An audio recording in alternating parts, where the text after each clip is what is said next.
এই যে স্যারটি এই দিয়ে এখন আমি আশা তৈরি করতেছি।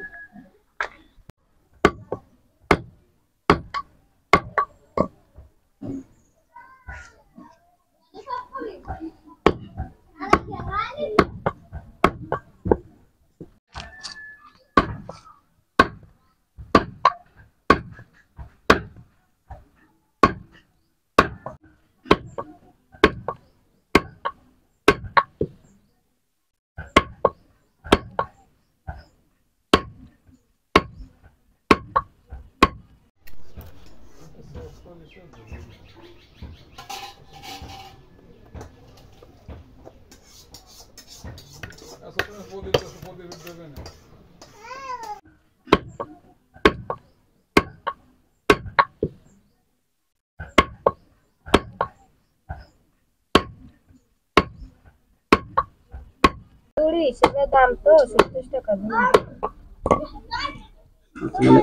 এক ঝুড়ি কাটলে 70 টাকা। এক দুই ঝুড়ি পারে। এক দুই ঝুড়ি। কি আগেও এমন ছিল নাকি পরে আগে কম ছিল এখন বাড়ছে? আগে 60 টাকা ছিল, মানে 10 টাকা বাড়ছে, তাই তো? সরকারিভাবে কোনো সুবিধা পান?